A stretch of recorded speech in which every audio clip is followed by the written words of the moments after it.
హెచ్చరిక, దైవజనుని హెచ్చరిక. చాలా భయం ఆ మాట బైబిల్లో. భ్రష్టుడంటే నీకు ఇష్టం వచ్చిన దాన్ని పట్టుకొని నేను ఇది వదలను, నేను ఇదే చేస్తాను, ఎవడు చెప్పినా విన్నో, దేవుడు చెప్పినా విన్నో, మళ్ళీ మళ్ళీ మళ్ళీ మళ్ళీ చేస్తానన్నవాడు భ్రష్టుడైపోతాడండి. వాడికి ఇంకా రక్షణ మార్గం లేదు. ఏసావు వంటి భ్రష్టుడు ఎవడైనా ఉంటాడేమో, జాగ్రత్తగా చూసుకోండి. యోధా ఇస్కరియోతు ప్రభు దగ్గరే ఉన్నాడు. మనస్సాక్షి గద్దించదా? ఆయన మాటలు విన్నాడు, ఆయన పరిచయం చూశాడు, ఆయన ప్రేమను అనుభవించాడు, ఆయన అద్భుతాలు చూశాడు.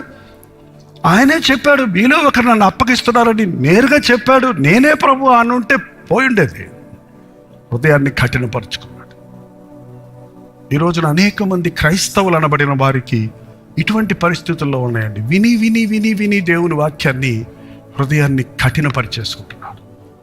ప్రతిసారి దేవుని సన్నిధిలో మనం తెరచిన హృదయాలతో కూర్చుంటే ప్రతిరోజు దేవుడు మాట్లాడతాడండి. ప్రతిరోజు దేవుడు నీతో మాట్లాడతాడు. ప్రతిరోజు నీ మొరలు ఆయన ఆలకిస్తాడు. ఒక స్పెషల్ మీటింగ్లోనే కాదు, ప్రతిరోజు దేవుడు మనల్ని కోరుకుందే ఆయనతో మనం సహవాసం చేయటానికి. ఆదాము అవ్వల్ని ఆయన ఎందుకు సృష్టించుకున్నాడు? బొమ్మల్లాగా కూర్చోబెడతారు కనుకున్నారా? కాదు, మన ఆకారంలో మన స్వరూపంలో చేసుకుందామని వారి కొరకు సృష్టినంతా చేసి ఏదేరు తోటను ఏర్పాటు చేసి వృక్షాలు, ఫలాలు, పక్షులు, ఎన్ని రకాలు సర్వము మానవులమైన మనకే చేశాడు. అన్నిటినీ చేసి వారితో చల్లపూట వేళ వచ్చి కూర్చుని సహవాసం చేసేవారు సందేహానికి చోటు ఇచ్చారు. ఇది నిజమా అని అడిగింది సాతాను వచ్చి. ఏమడిగిందండి? ఇది అట్టుంటే మీకు కనపడుతుందన్న చెయ్యి. క్వశ్చన్ మార్క్ అండి. ఇదేంటిది? ప్రశ్నార్థం. ప్రశ్న, ఇది నిజమా? ఈ పండు తినొద్దన్నాడా? అవును, మేము తినం. ఉండు, నా భర్తను అడిగి వస్తా, ఆదాముని అడిగి వస్తా, ఉండు. ఆదామా ఎక్కడున్నావురా? ఇదేదో వచ్చి అడుగుతుంది నన్ను ఏదో ప్రశ్న అని చెప్పొచ్చు కదా. ఈమె సమాధానం చెప్పింది. ఏంటంటే మీరు దేవుళ్ళలాగా అయిపోతారు అని చెప్పినప్పుడు దేవుడు మాకు ఏది బిగపట్టలేదండి. దేవుడు అన్నీ ఇచ్చాడండి. ఇదెందుకు ఈ పక్కదారి మాకు అక్కర్లేదు. ఎవరు అలాగే ఉన్నారండి వాళ్ళు చాలామంది. దేవుడు అన్నీ ఇస్తాడని నమ్మకం లేనివాడే లోకంలో వాటి కోసం ఆశపడతాడు, కకృతి పడతాడు, పక్కదారులు పడతాడు, దొడ్డుదారులు పడతాడు, దొంగదారులు పడుతున్నారు. ఏదో విధంగా గొప్పవాడిని అవుదాం షార్ట్కట్లో అని ఆలోచించే వాళ్ళే ఉన్నారు. కానీ నా దేవుడు నన్ను హెచ్చిస్తే ఎవ్వడు నన్ను అణిచివేయలేడు. ఇంకొక వచనం చూసుకుందాం, చూడండి. యెషయా గ్రంథం 65వ అధ్యాయం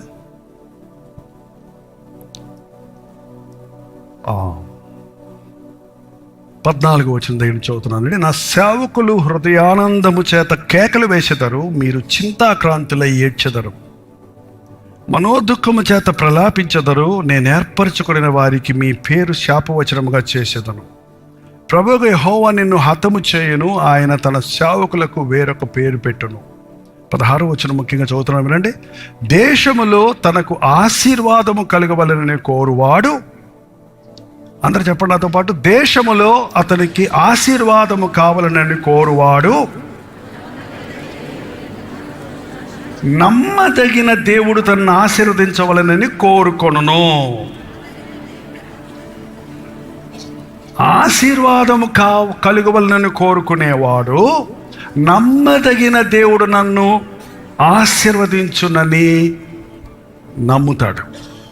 ఎప్పుడు కూడా గుర్తుపెట్టుకోండి, రికమెండేషన్ల వల్ల, లంచాల వల్ల, పొగడ్తల వల్ల, జిమిక్స్ ఉపయోగించటం వల్ల మనం ప్రబలం అవ్వాలని, గొప్పవారం అవ్వాలని ఆశపడే మానవ జాతిని మనం చూస్తున్నాం. రాజకీయాల్లో చూస్తున్నాం, ఈరోజు క్రైస్తవ లోకంలో కూడా చూస్తున్నాం. చాలా విచారకరమైన విషయం అది.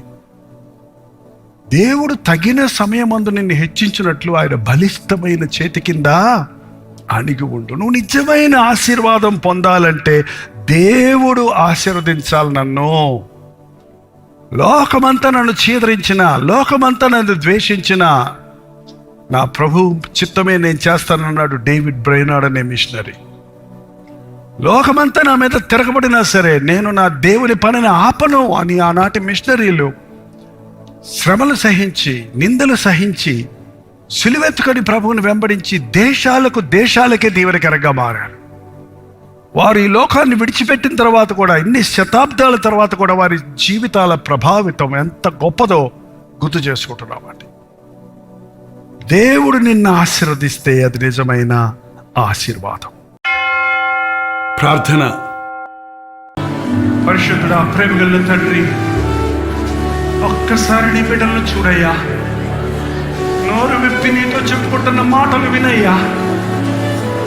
నీ పరిశుద్ధ సన్నిధిలో నీ కార్యాలు జరిగించు నాయన. నీ అగ్నిని కురిపించు నాయన. మా హృదయాలలో ఉన్న చెత్తను దహించు నాయన. మా విశ్వాసము వెడలగొట్టుము తండ్రి. మా కొరతలు తీర్చే ప్రభువా, మా ప్రార్థనలు ఆలకించే యేసయ్యా, నమ్ముచున్నామయ్యా. అపనమ్మకం లేకుండా సహాయం చేయి తండ్రి. తీరని రోగాల నుంచి స్వస్థపరచుము నాయన. దురాత్మల చేత పీడించబడుతున్న వారుంటే నజరేయుడైన యేసుక్రీస్తు నామములో ఆర్ద్రోలుచున్నాము తండ్రి. ప్రతి విధమైన సాతాను శక్తులను, అంధకార శక్తులను నీ నామములు గద్దిస్తున్నామయ్యా. ఈ రాత్రి మా మధ్యకు రమ్ము నాయన. నీ ఆశీర్వాదాలతో మమ్మల్ని ఒక్కొక్కరిని పంపించమని యేసుక్రీస్తు నామములో అడుగుచున్నాము తండ్రి. ఆమేన్. మన తండ్రి అయిన దేవుని యొక్క ప్రేమయు, కుమారుడైన క్రీస్తు యొక్క కృపయు, ఆదరణకర్త అయిన పరిశుద్ధాత్మ యొక్క సహవాసమును ఇప్పుడును సదాకాలమును తోడై ఉండును గాక. ఆమేన్, ఆమేన్, ఆమేన్.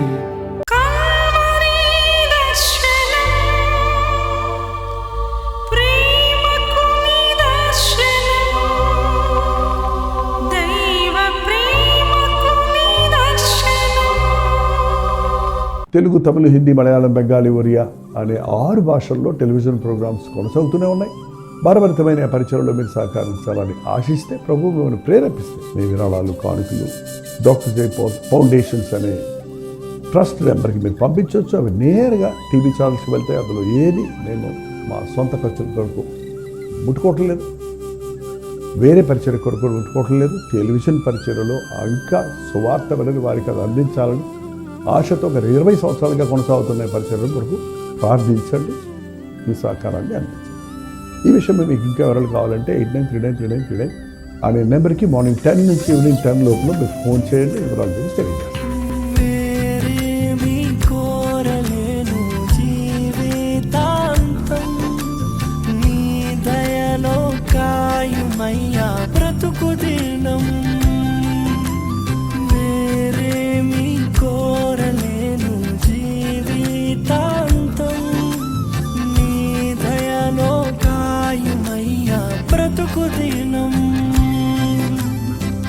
నీలాంటి దైవం ఎవరు విశ్వమున లేనే లేరు. నీలాంటి దైవం ఎవరు విశ్వమున లేనే లేరు. పరమ తండ్రి నీకే వందనా. నీదు బిడ్డగానే సాగేదా.